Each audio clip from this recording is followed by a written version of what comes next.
120 secondes, l'invité de la rédaction.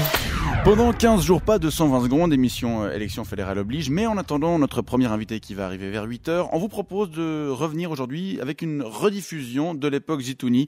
Il s'agit de l'interview du lieutenant-colonel Karl-Heinz Inebnit qui réagissait à un accident impliquant 4 chars Piranha sur la place d'armes de Bure dans le Jura. C'était le 10 novembre dernier.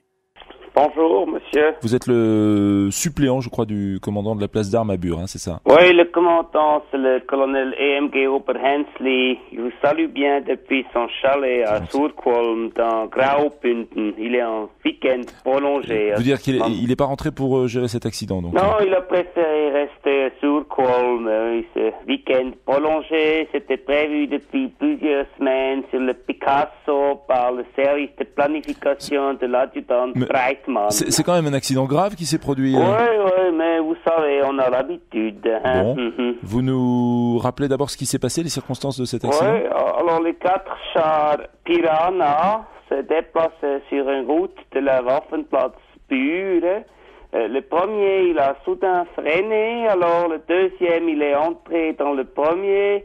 Le troisième, il est entré dans le deuxième, et le quatrième, il est entré dans le troisième. Mais heureusement, il n'y avait pas de 5e char Piranha, parce que sans doute le 5e, il serait entré dans le 4e. Ces chars, ils étaient en exercice, comme on dit dans votre vocabulaire technique, c'est bien ça, hein? Non, c'était pas un Übung.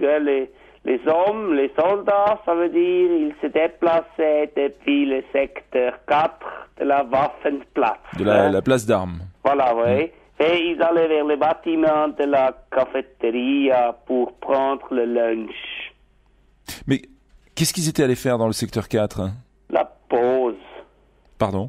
La pause. Oui. Ils étaient allés faire la pause avec une boy à thé, 16 gendarmes, un par homme, et 16 chokris, un par homme. Ils y sont allés avec les piranhas, ils n'auraient pas pu y aller en voiture? Non, ici c'est l'armée. Nous nous déplaçons seulement avec des piranhas. Mais pourquoi? Parce que... Mais attendez, utiliser un véhicule d'une 15aine de tonnes juste pour se déplacer dans la place d'armes, c'est pas un petit peu absurde? C'est l'armée. Bon. Alors, vous nous disiez tout à l'heure que vous aviez l'habitude des accidents graves, ça aussi, je comprends pas très bien. Surtout avec les chars Piranha. En 2008, il y a eu 2 chars Piranha qui sont entrés en collision. Il y a eu 6 blessés. Et puis en 2007, il y a eu 8 blessés aussi à cause d'un char Piranha. Par ailleurs, monsieur Inebnit, il y a quand même 5 hélicoptères de la Réga qui ont été mobilisés, une dizaine d'ambulances du canton du Jura. Vous pouvez nous dire combien va coûter cet incident? Oh non, je peux pas vous dire, mais ça c'est égal. Ah bon? Oui, c'est l'armée. Alors parlons des chars Piranha qui coûtent très cher, ils sont presque jamais utilisés hors des places d'armes en tout cas. Parfois on en voit sur l'autoroute, on en croise des fois avec un L, mais visiblement... c'est l'auto-école de Piranha. C'est ça, mais visiblement ils posent des problèmes de sécurité. Vous pouvez nous dire à quoi ils servent au fond ces Piranha? Alors ils servent pour aller faire la pause.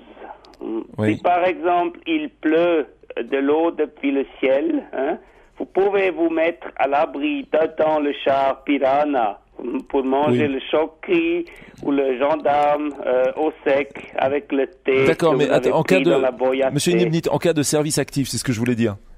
De quoi? De comment on appelle ça? De service actif, c'est pas comme ça que de service réel. Si vous êtes en guerre... Oui, monsieur Inebnit? Monsieur, vous avez trompé le numéro. Ici, c'est l'armée. C'est pas pour faire la guerre. C'est seulement pour faire la pause, pour blesser quelques soldats de temps en temps et puis pour rigoler. D'accord, oui. Dans ce cas, forcément, je comprends mieux. La guerre. Lieutenant, oui, excusez-moi, je pensais... Lieutenant-colonel Inebnit, je rappelle que vous êtes le suppléant du commandant de la place d'armes de Bure dans le Jura. Merci beaucoup, au revoir.